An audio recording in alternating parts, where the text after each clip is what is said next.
The Tom Woods Show, episode 2326. Prepare to set fire to the index card of allowable opinion. Your daily dose of liberty education starts here. The Tom Woods Show. Hey folks, believing that the end of the world might be a bad thing that we should try to avoid is not a Russian talking point. But if we are going to avoid World War III, it's important for Americans to understand what's been left out of the CIA's narrative about Russia and Ukraine. Coming to the rescue here is my brand new free ebook, Your Facebook Friends Are Wrong About Ukraine. Pick it up at wrongaboutukraine.com. Hey everybody, Tom Woods here, joined today by Jack Lloyd, whose latest book is called A Vision for a Libertarian Future. Will not take you long to read it, but it'll recall us to some of the foundational principles that can often get lost amidst all the crazy headlines we see from day to day. So, Jack, welcome to the show. Hey, Tom. Thank you so much for having me on. It's an honor to be here. Thank you very much. My pleasure.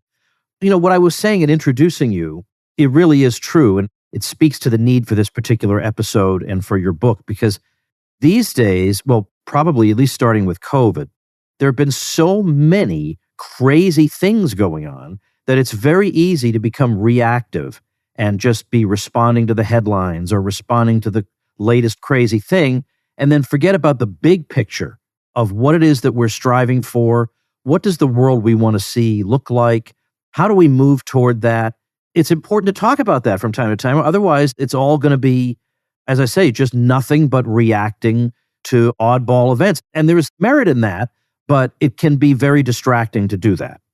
Absolutely. Yeah. And that's exactly why I wrote this book, is because so many people hear about libertarian principles and they kind of get a sense of it, and they get some issue advocacy things going like, oh, maybe we should end the war on drugs, or yeah, we got to do something about the Fed. But very few people have a cohesive, coherent, cogent advocacy that kind of unifies everything together in a way that they can consistently and practically apply those principles in action and general advocacy. So that's why I put this book together, because I saw so many people not able to articulate that in a succinct way.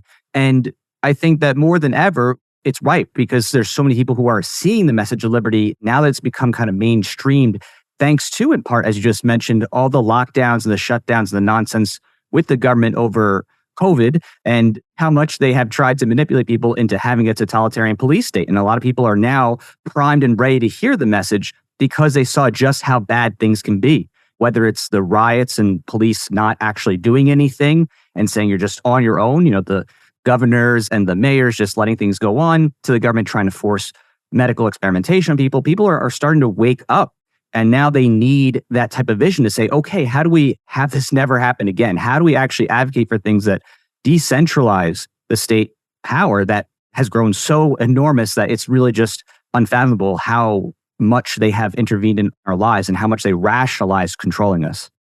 I should say that it's necessary for people to have an open mind before they read a book like this, or listen to a conversation like this one, because you and I will say very matter-of-factly things that will sound shocking to a lot of people. But I would just caution people just to stop and realize that the way out of the present situation is not going to involve creating a system that looks 12% different from the one we have now, or just changing 2% of things on the margins.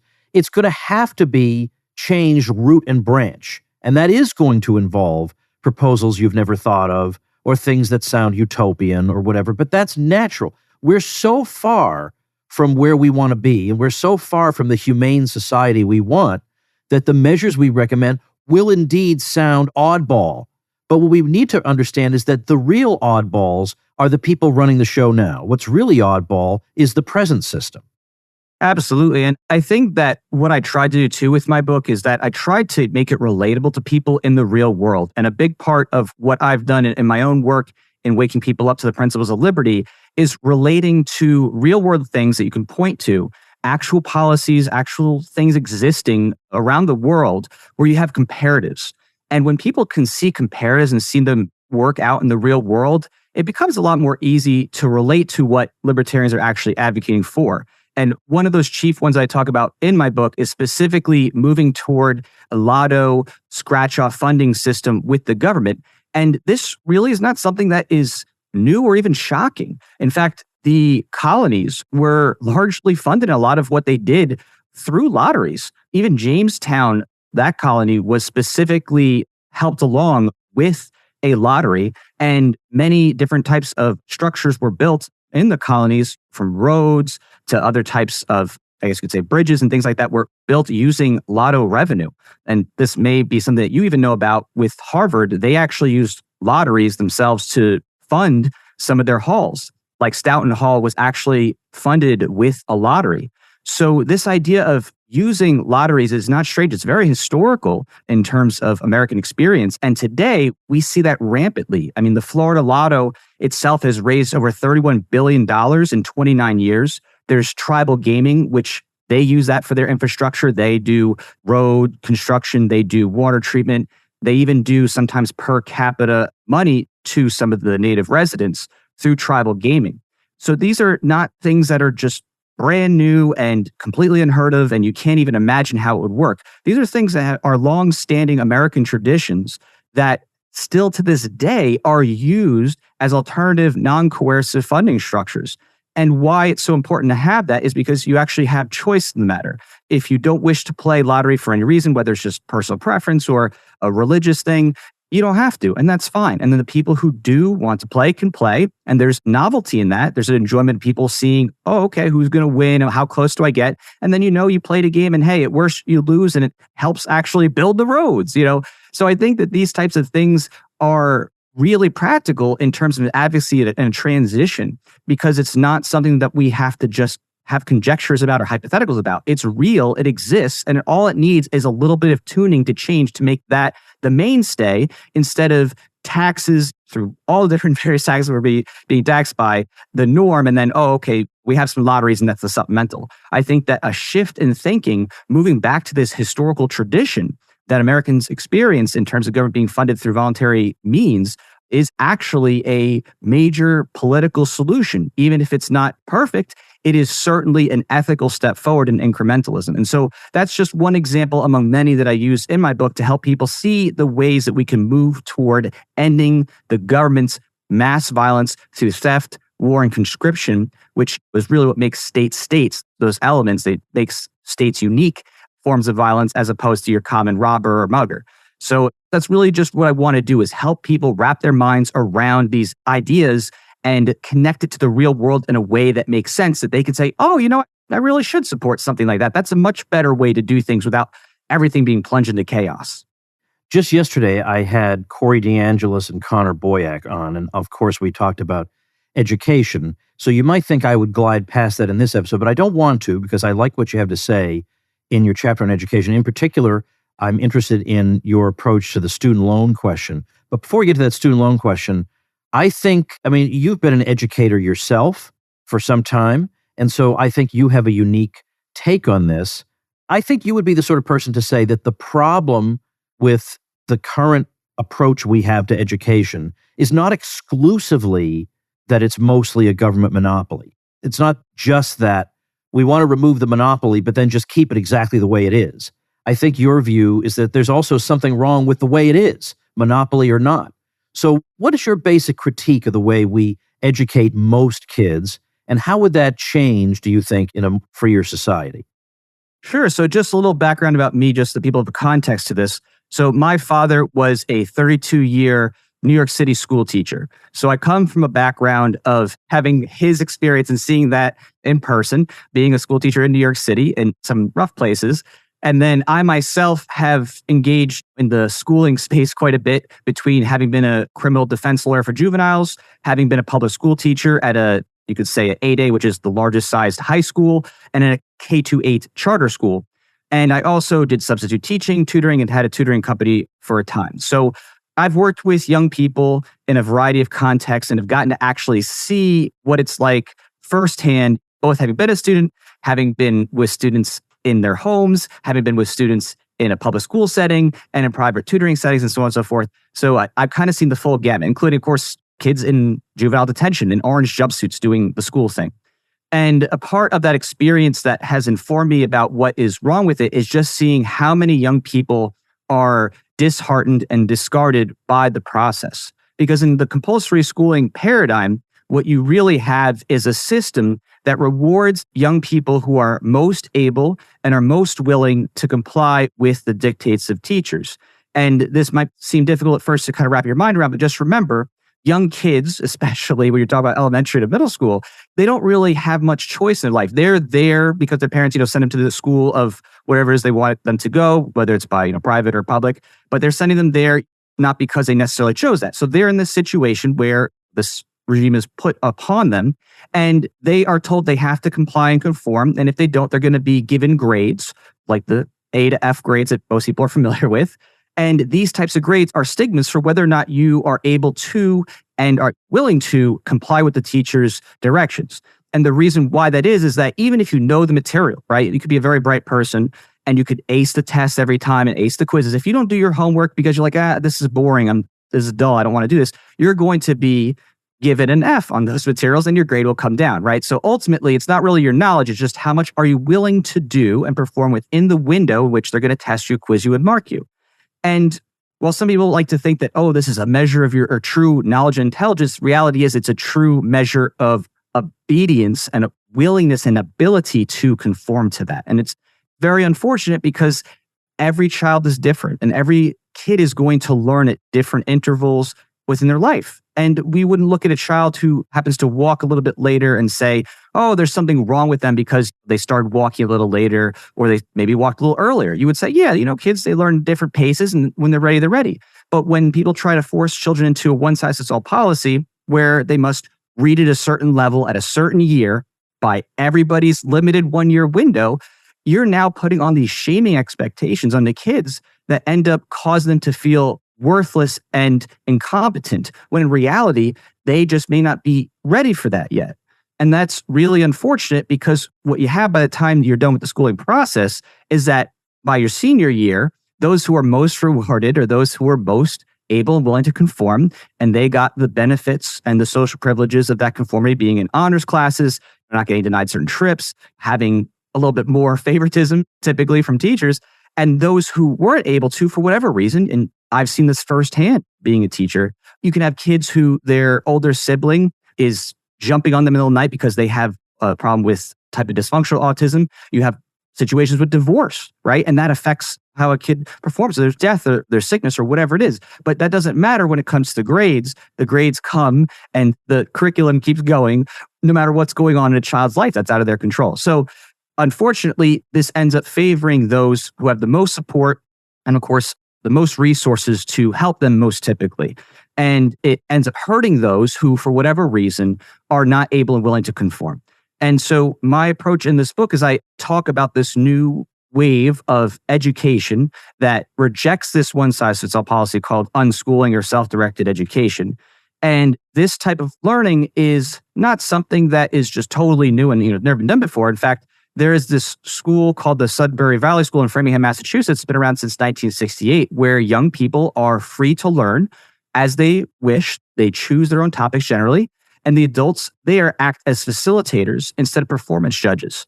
And what this means is that young people choose to read or write or engage in the culture, and they pick up the skills of the culture using the tools of the culture as is relevant to them. And the learning there is much deeper because when you actually are wanting to learn about something, you're really engaged in it, it sticks around much more than just, I got to memorize these 5 facts about what happened 2,000 years ago, and then, I'm going to forget it in 2 weeks, right? So the learning that takes place there is much more meaningful. It's much more deep.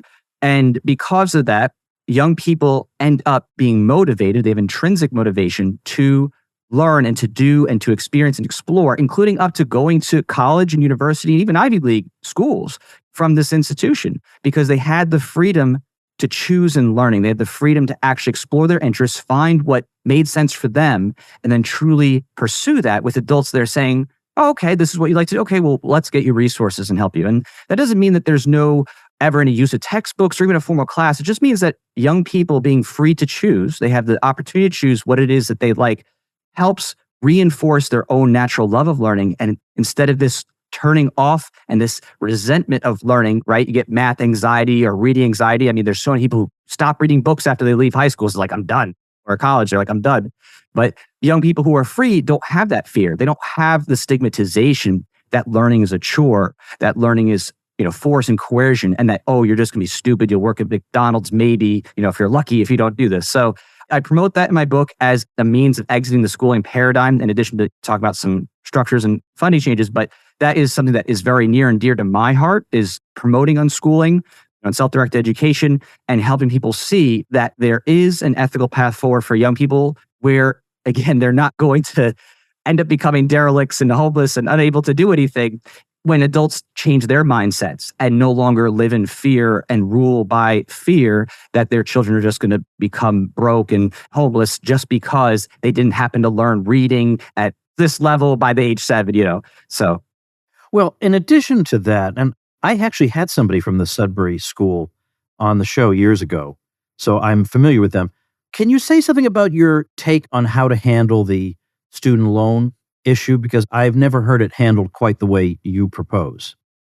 Absolutely. So in my book, I talk about the student loan issue because that's a big issue, right? We're talking $1.5 trillion of debt. It seems like this is never going to go away. Most young people feel desperate about it, thinking, what am I going to do? I mean, this economy is terrible. Prices keep going up because of inflation. So understandably, there is going to be major economic ramifications if this isn't somehow resolved. And I also do feel for young people in this way because many times they are pushed to take on this debt right after they just had to ask to go to the bathroom, right? And so I get that. It's very personal to me that it's very tough for these young people told, oh, you need to go to college. And okay, well, you need to go to debt. And then the adults around them now have this terrible economy to be coming into. So I suggest that because the U.S. government has some 640 million acres in their possession, that's the federal government, that it could be possible for a type of restitution paradigm where people are given a restitution in an acre form, that is, acre land plot, and those who had student loans could forego that restitution by basically saying, okay, in exchange for me not having my student loan, for that being forgiven, I give up my restitution, this 1 acre. So what I try to do here is heuristically balance the 43 million student loan borrowers against a restitution system that doesn't unfairly benefit those who have student loans and them getting forgiveness. Instead, it gives the opportunity for those who did pay back diligently to get restitution in a land grant. And for those who are like, this loan is too much for me, I'll forego my restitution in the land, that gives them an opportunity to get out of that debt and to move on and move forward. And I mentioned there too how there's an auction process with some of the government assets in the land as well. And that's a whole complex thing, but it's a way to think about how to deal with these types of debt issues and forgiveness, again, with privatization in mind. Here, as Austria's libertarians, individual, discrete private property ownership is key, but also, not unfavorably benefiting one group versus another in terms of those who borrowed, right? We want to make sure that everybody who was responsible and paid back on time for whatever reason, that they are given restitution and not unfairly treated. Just to clarify, even though I asked for that very specific issue, people should be aware that you cover a very broad array of topics in here. So we're talking everything from national defense to law, policing, money, taxation, the Federal Reserve. We've already talked about education. And toward the end, I just can't help bringing this up, right? I can't help bringing it up. And you must have realized this was coming when you wrote a book on this subject. We have to say a few words about the roads. We have to, because it is incredible to me how little creativity people have. You look at the sophisticated ways we handle all kinds of difficult problems in the private sector. And I mean, like, for example, just the very existence of credit cards. I bet most people wouldn't have thought of that even as an option. But credit cards, when used correctly, facilitate transactions with great convenience and benefits for all concerned. But I could imagine people thinking we needed to impose them or invent them or whatever, but they just emerged spontaneously. So all these, and we're talking about, we've got online networks around the world that instantaneously make sure you have enough credit to make the purchase. So we can accomplish all that, but we can't lay down some tar from a guy's house to a store, unless we're cracked over the head with a baseball bat. I just feel like we could probably figure something out. Like, even without any ideas of my own, my gut instinct would be humanity would figure something out. But that's not a satisfying enough answer for some people. So what is your thinking on this? Yeah, and I definitely understand where people come from about, we'll build the roads because, as I say in my book, roads are everywhere, right? It's what connects us to other people. It's what lets people travel. It's what lets people trade. So I get it. Roads are present. They're everywhere. You're thinking about it all the time. You're on the road. I get it. But the idea that roads is a difficult issue is, as you said, it's not really too difficult. We already have roads. So the question of, who will build the roads is, to me, not the right framing. The roads already are here. We have them abundantly. So the question is just, how is that funded and how's that paid for? And how are future roads or future modes of transport taken care of? And so to me, the road situation moving toward more of a market-based means for funding that, I think, is a wise idea. And I mentioned in there about how the government can shift to certain types of advertising, revenue forms, as well as using paid express lanes and so on to subsidize free lanes with higher paid express lanes and so on and so forth. It's not really all that strange. I mean, this already exists. And again, one of the key things I try to harp on in my book is that when I talk about these things, I'm not talking about making up something that has never been done before. A lot of these things are already just out there. It's not even weird or anything. People do it without even thinking about it.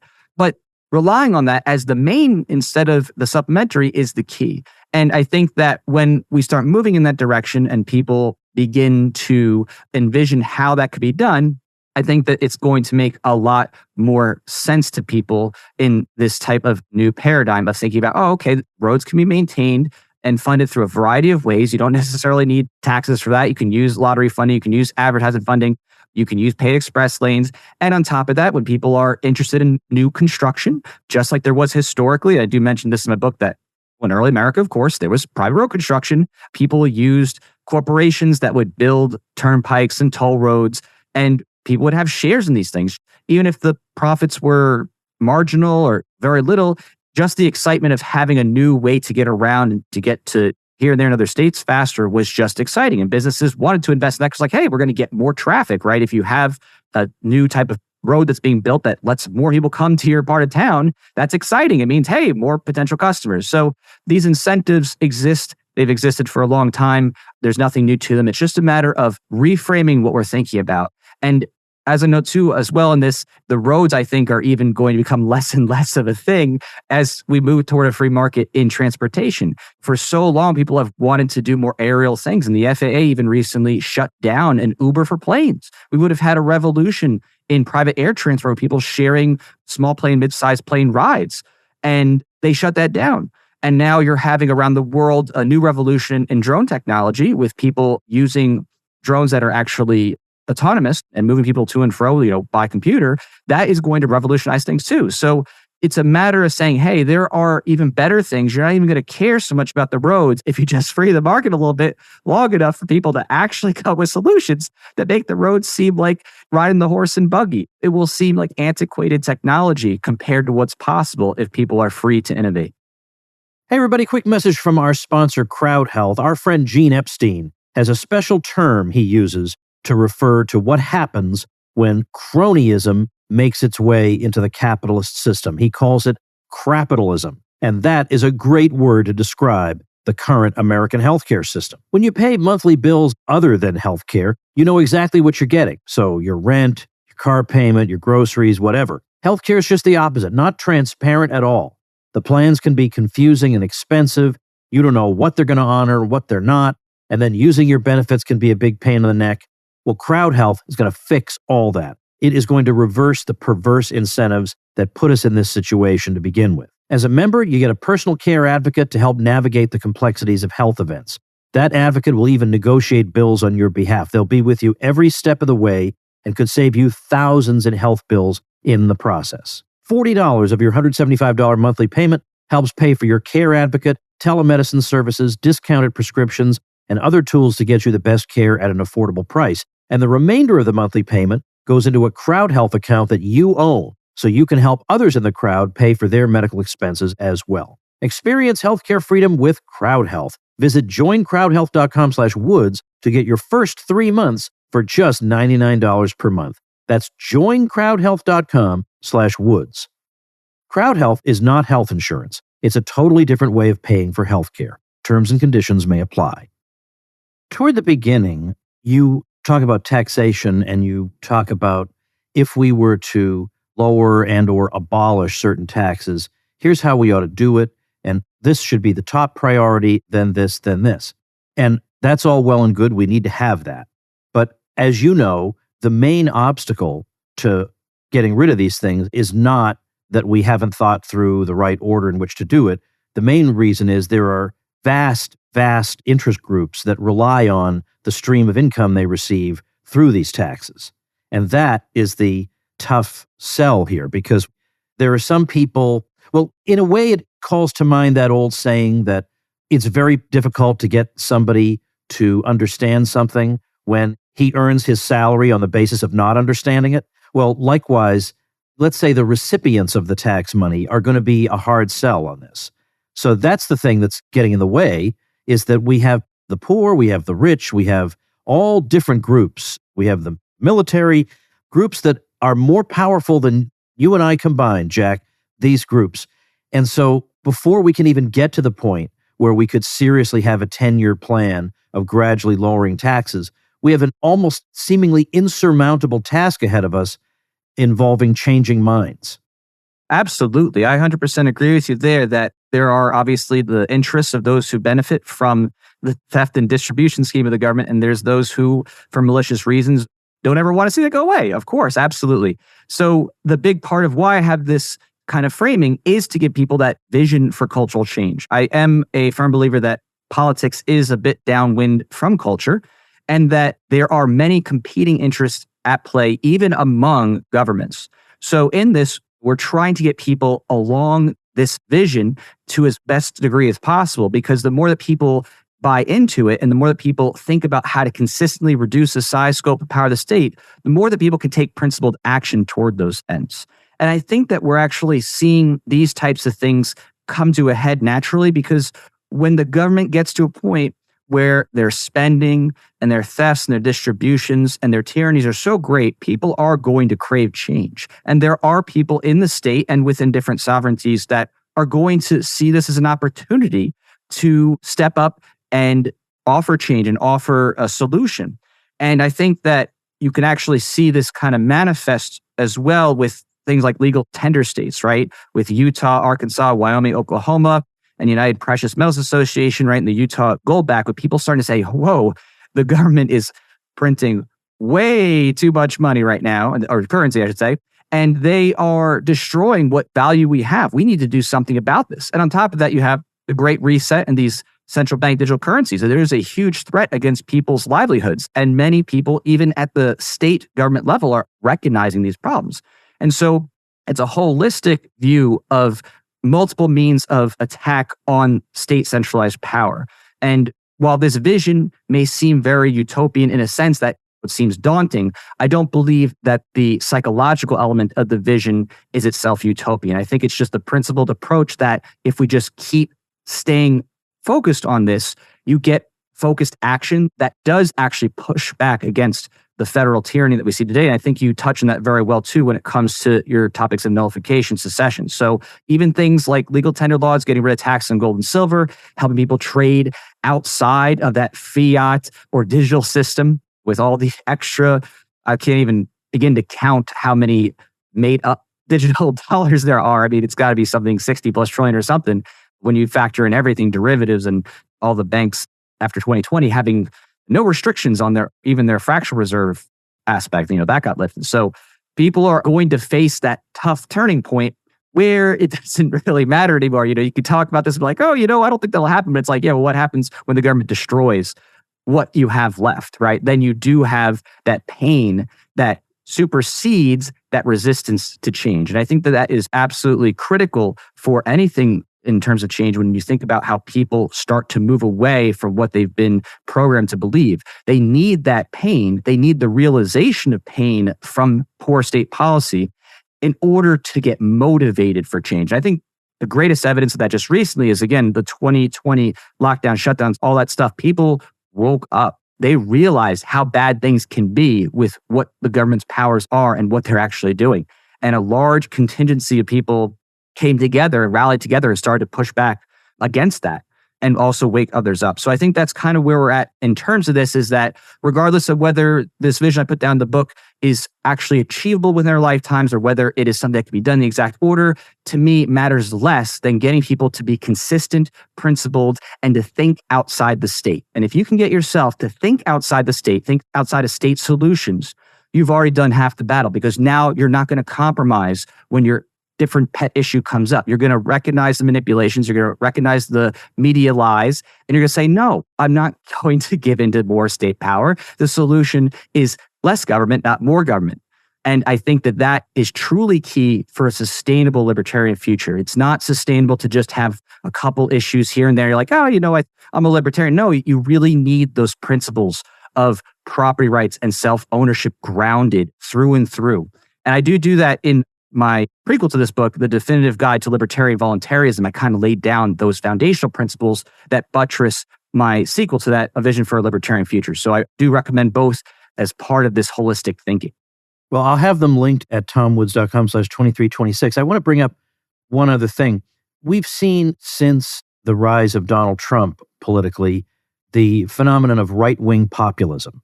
And there are some benefits to it in the sense that sometimes it's directed at the right bad guys. So sometimes the movement gets very upset at the military-industrial complex. I think that's great. Good. Direct their anger there. Sometimes they even get upset at the Federal Reserve. Great. Excellent. Sometimes they get upset at Dr. Fauci. Tremendous. That would never have happened under a Mitt Romney. Now, of course, Trump is the one who brought Fauci in to direct the whole thing, but he eventually turned on Fauci in a way that I don't think the regular Republican Party ever would have. So there have been some good things. But on the other hand, then sometimes it's turned against the wrong thing. So I don't want to be lectured to about how we need to go to war with China or this. Some of these things they get sidetracked on. I don't really want that. But the other side of this right-wing populism thing is that the politicians associated with it appear to have made their peace with the huge welfare spending programs, and particularly Social Security and Medicare. And I know it sounds heartless to say that something needs to be done about these programs, but if you've looked at the numbers of where these things are going in the future, there's no way it can be sustained. So it's not evil to point that out. That's just a fact. Facts don't care about your feelings. Well, this is a fact that doesn't care about your feelings. But because the movement is populist, it doesn't go right at programs that its own constituency likes. And its own constituency is very much at peace with those programs. But those programs can't possibly persist given all the money they're going to require in the future and how little there will be in reality. So you here, again, take a very radical libertarian approach to these sorts of questions. But the issue is, it just seems like a loser rhetorically to say, yeah, we really, really need to go after Medicare. That just seems like a loser. So how do you mitigate that? Absolutely. So when it comes to those points, absolutely salient about that with the inevitable collapse of these funding structures. As you said, it's mathematically impossible to sustain the number of beneficiaries. The amount of benefits far outweighs what can actually be gained from taking everybody's money, even if they stole everybody's wealth, right? And they just tax everybody 100%. It's just astronomical what these benefits are supposed to pay out in the future. So that obviously couched on its own, we need to look at the fundamental problems of why there are all these distortions in retirement and healthcare and taking care of people and so on and so forth. And I do touch on this in my book. I do touch on how we have an incredibly destructive healthcare system with how things have been manipulated between the tax incentives with employers providing health services, healthcare through their businesses, with banning interstate insurance plans and so on and so forth, and trying to push more and more people to get insurance for things that don't even need insurance. If you know you're going to have a regular checkup, that's predictable, right? You know that's going to come up. You know that you're going to have to pay for it. And now you're just adding on a middle person who's going to just take more money and then maybe pay the doctor 6 months later. So I talk about a lot of these things where there is a huge amount of savings to be had in reforming all these different types of programs by moving it toward market-based means, and also in a transition supplementing that with some restitution from what I talk about is the auction of certain federal lands and assets that then goes to people in this transition. So I kind of bridge that gap of concern by showing how the government could, in effect, move away from these regulations that prevent people from getting affordable health care, because obviously that's a big part of this, is the cost itself. And I even touch on a personal note about how when I recently went to a doctor's visit, I got a prescription, and that prescription, they said it would be $30. And I said, well, I'm just paying out of pocket. And they said, oh, well, then it's only 10. And I'm like, what? So I save 66% because I just pay directly. I mean, it's just all these types of examples can really drive at how these systems that the government has in the centralization of bureaucracy completely waste billions of dollars that absolutely is unnecessary to do in the first place. And I do touch on also, in addition to that, the fact that American charitable giving is enormous in the first place. I mean, we're talking near 500 billion, and that is with tax incentives, but there's been plenty of study research done this, that even if you cut that, Americans definitely give to charitable causes and are more so discerning to do so because it's their money and they're vetting the situation. And I think that in a free market paradigm, you're actually going to have better incentives of people trying to stay healthy. You're going to have better and cheaper options in terms of people being able to afford direct care. And that in turn frees up the needed charitable help and aid that is so often missed in this, so that people don't even think about that. And right now we have oodles of charitable care with not-for-profit clinics and hospitals that do write-offs and so on and so forth, but think that that exists even with all this theft and all this tyranny, and yet people are still charitable. There's still St. Jude's. There's still many different types of clinics and aides and doctors who will give the occasional client who's indigent a pass just because they need help. It is just not that hard to imagine, knowing what we know about charitable giving and about the bloat of the state, that this can actually be accomplished, and in a way that makes everybody happier because they're not busy dealing with a bunch of bureaucracy and chasing down payments and paying extra for people who are just pushing paper. So I think that's really what I like to focus on when it comes to those things, with like Medicare, Medicaid, retirement things. And I try to point people to the fact that the government is making it so incredibly expensive and distorting the incentives so great that we have more unhealthy people than there would be. We have more needs of self-chosen harms than there would be. And we have so much wasted resources in just paperwork and bureaucracy, and government adding on more and more unnecessary clinical staff just to deal with all the different types of government filings and HIPAA and so on and so forth. So I think that's really what we need to get at, is helping people recognize that the prosperity and the flourishing that takes place from getting government out of the way, it's going to be so much better than you can possibly imagine, and then some. Well, the book, once again, is A Vision for a Libertarian Future by our friend Jack Lloyd. I will have that and his previous title, as I say, linked on our show notes page, tomwoods.com/2326. I urge you to read it. And in the meantime, also, is there any other website or anything else you'd like to promote so people can follow you? Sure. Yeah.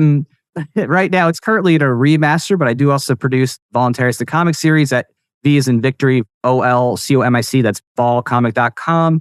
And I produce content for a variety of different outlets, from The Philosopher, The Honest Teacher, and so on and so forth. And, I do music. And I think some people heard Tom Woods' House maybe back in the day. If you were at the 2000th episode, the live version began with the song that you and your wife wrote, your now wife wrote about, what I love it was kind of the lyrics are kind of like what you envision might actually take place at Tom Woods' house. Like Bob Murphy's there and all these people, and we're having great conversation, whatever. And actually what happens at the house is extremely mundane.